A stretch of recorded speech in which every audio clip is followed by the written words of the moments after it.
Assalamualaikum warahmatullahi wabarakatuh. Kami dari kelompok 7 akan menjelaskan materi tentang teori pembentukan pertumbuhan dan perkembangan kelompok. Saya Sahir dan teman saya Feni Puspasagita. Baiklah, langsung saja kita ke materi selanjutnya.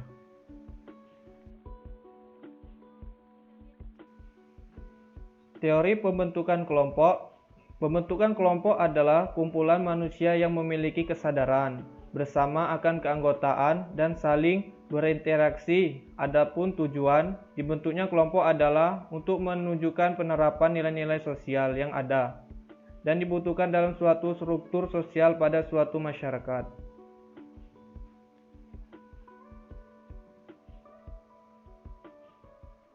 Selanjutnya, yaitu pembentukan kelompok itu sangat bermakna bagi pengembangan mutu produktivitas kerja insani tenaga kerja Indonesia.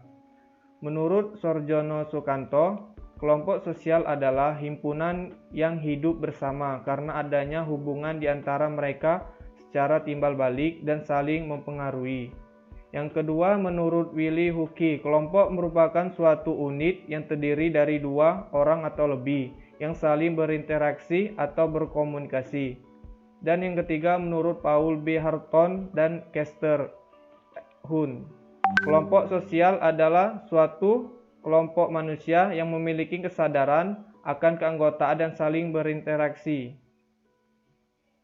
Dan yang selanjutnya yaitu teori pertumbuhan kelompok. Teori pertumbuhan kelompok menurut Todry dalam Stock dan Welker 1995-70, keuntungan yang diperoleh dari pembentukan kelompok adalah meningkatkan kemampuan untuk merespon kebutuhan proyek, mampu merespon kebutuhan dengan lebih akurat, meningkatkan motivasi tim, meningkatkan kekuatan tim secara bersamaan, membawa proyek selesai tepat waktu, meningkatkan komitmen anggota tim sebagai bagian tim secara efektif. Pembentukan kelompok kecil kerja kompak atau yang kita sebut sebagai 4K atau gugus tugas biasanya bertujuan untuk mencapai suatu sasaran tertentu dalam situasi dan kondisi yang sifatnya sementara. Ciri khusus 4K dibandingkan dengan kelompok kerja lain adalah 1. Anggota 4K selalu terbatas 2-12 orang atau idealnya 6 orang. Steiner 1972, Matsum 1990, dan disusun berdasarkan komposisi derajat penonjolan nilai-nilai interpersonal dan berbeda-beda.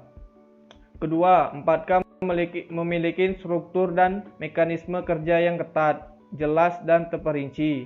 Dan yang ketiga, peran dan fungsi yang jelas serta terinci.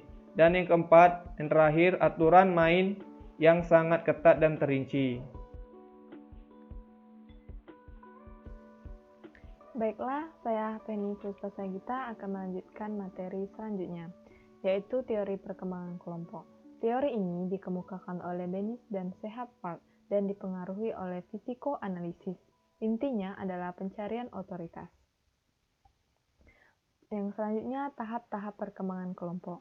Yang pertama, tahap otoritas. Tahap otoritas yaitu anggota mengharapkan arahan dari orang tertentu yang dianggap sebagai otoritas. Yang kedua, tahap pribadi. Tahap pribadi yaitu tahap pematangan saling ketergantungan antar kelompok. Selanjutnya, teori hubungan pribadi. Disebut sebagai teori fundamental interpersonal relation orientation behavior dan dikemukakan oleh Sohul. Teori ini juga dipengaruhi oleh fisikoanalisis dan intinya adalah kebutuhan dasar dalam hubungan antar individu dan individu yang lainnya. Menurut Sohul, ada 3 kebutuhan dasar pada manusia sehubungan dengan hubungan antar pribadi tersebut, yaitu yang pertama inklusi, yaitu kebutuhan untuk terlibat dan termasuk dalam kelompok. Yang kedua kontrol, yaitu kebutuhan akan arahan. Yang ketiga, afeksi, kebutuhan akan kasih sayang dan perhatian dalam kelompok tersebut. Selanjutnya, perilaku kelompok menurut Fairobi. Seperti halnya dengan teori otoritas, teori Fairobi yang juga mendasarkan pada fisikoanalisis mempunyai teori sendiri mengenai proses terjadinya kelompok. Menurut teori ini, ada 3 tahap proses pembentukan kelompok. Yang pertama, inklusi, yang kedua, kontrol, dan yang ketiga, afeksi.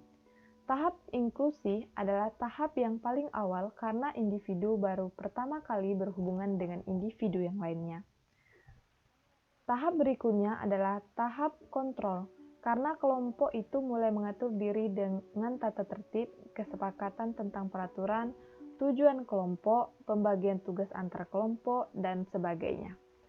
Tahap terakhir adalah tahap afeksi, karena para anggota sudah saling mengenal satu sama lain, timbul perasaan saling suka dan saling tidak suka antar kelompok sehingga akhirnya terbentuk subkelompok, geng, atau klik yang merupakan bagian dari kelompok yang besar.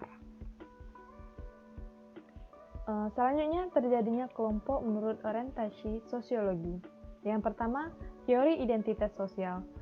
Teori ini dikemukakan oleh Bill Hicks, di mana mendefinisikan kelompok sebagai kumpulan orang-orang yang anggotanya sadar atau tahu akan adanya satu identitas sosial bersama.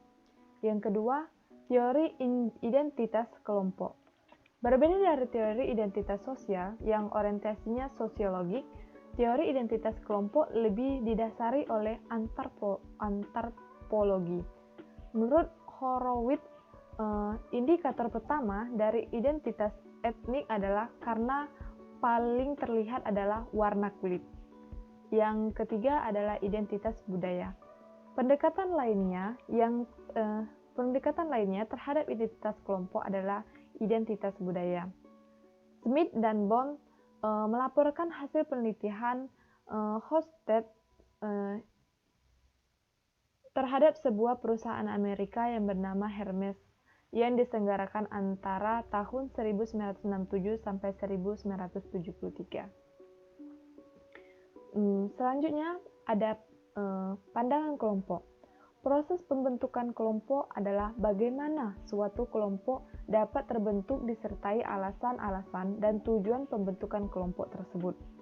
Kemudian yang selanjutnya, pembentukan kelompok suatu keadaan yang dialami oleh seseorang dengan alasan untuk mengelompokkan diri dengan sesama untuk mencapai tujuan bersama. Selanjutnya, dengan adanya dorongan pada manusia mengadakan hubungan dengan manusia yang lainnya, selanjutnya pandangan terhadap pertumbuhan dan perkembangan yang mempunyai hubungan timbal balik dan saling mempengaruhi antar individu dan kelompoknya dan sebaliknya. Mungkin itu saja materi dari kelompok kami. Terima kasih. Assalamualaikum warahmatullahi wabarakatuh.